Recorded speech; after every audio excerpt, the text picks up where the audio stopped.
First, I want to say good morning to everyone. My name is Minette Morehouse, and I'm a sophomore and a nursing major here at Southeast. The book I read this week was Here Come the Mabels by John Updike.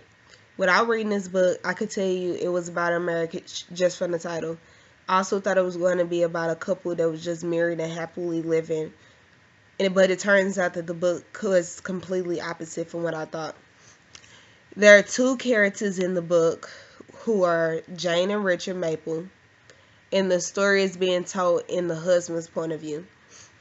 This couple had been married for 20 years and just decided that they no longer wanted to be married to each other anymore. They would get into like small little petty arguments about the bed being higher from one side than the other, or the traffic jams that they had in Central Village. So the setting of the story took place mostly on the way to the courthouse, and I think it was Richard's car. They really didn't say. But yes, they rode in a car together all the way to the courthouse.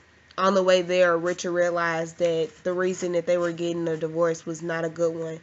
He should have tried to work the situations out. He was having many flashbacks of when they did have good times, but John Updike didn't speak much about it. What I didn't like about the story is that it didn't go into detail about why they were getting a divorce.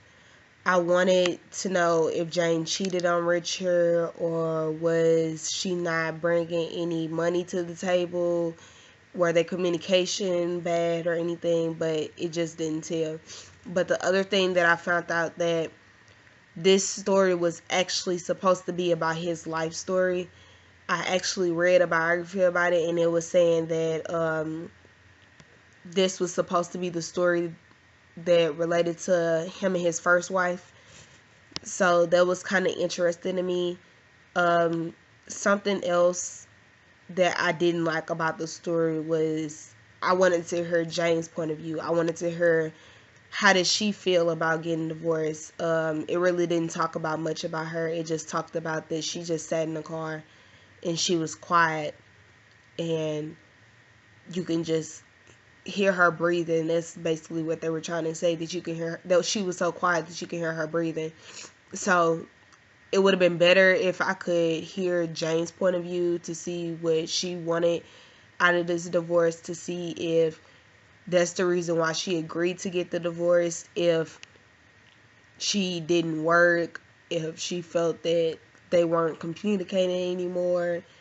And I also wanted to know, are they still living together? I didn't see anything in the story about that. I wanted to know if after this divorce, do they plan on staying together? Because as we know, Richard did have a second, like, he rethought his decision to get a divorce. So I wanted to know if that was something that Richard will want to do, is get the divorce but still stay together and eventually get married again, which some people do that.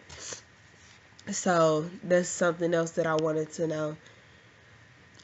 When I compare this story to his other story that we read, A&P, I don't see any comparisons to it, because that one was about somebody that quit their job to stick up for somebody that he liked, and this one was about a married couple that was together for 20 years that just couldn't deal with each other anymore. So I didn't see any type of comparison with it, but the comparison that I did see with it was that in A&P, he quit his job to fight for his love with the girl, even though she didn't want him. And in this story, he drove in the car with her to the court building to fight for her love, but in both stories, they didn't get the woman that they loved in the end of the story.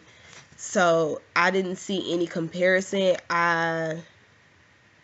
He probably, most of his stories, from what I read, most of his stories is supposed to be about his life story. So maybe this is probably like a continuance of A&P. I really don't know, but that's just my guess. I'm guessing that maybe that was him when he worked in the store, and Jane was probably one of the people that came into the store and was harassed by the manager, and then eventually they got married, and then 20 years later they got divorced. That's what I'm thinking, since most of his stories are supposed to be about his life story, but it might be different. The other thing that I didn't see is I could not compare it to any other type of story.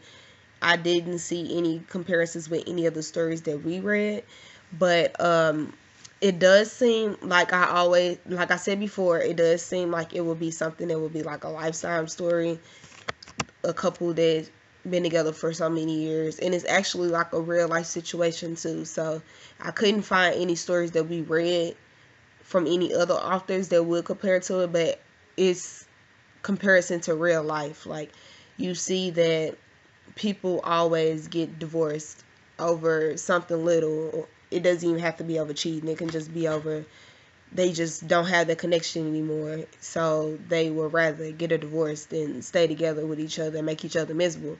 So that's what I think in this story, that's what happened. And it'll also be something that you will probably see on Lifetime, because that's most of the things that you see. You see somebody that just doesn't have that connection anymore. So they rather go ahead and get the divorce, and sometimes they stay together to try to work things out. And I think that's, if it was a continuance of this book, then I think that's what Richard would do. So my overall decision about this book was that it was pretty good. It's just that I wish that it would have more details about what Jane wanted, except for just what Richard wanted. So if I had a chance to read another one of his books, I probably would. But that's all that I had about my idea about the book. So if you guys want to read it, it's called Here Comes the Maples by John Updike, and his last name is spelled Updike. Thank you.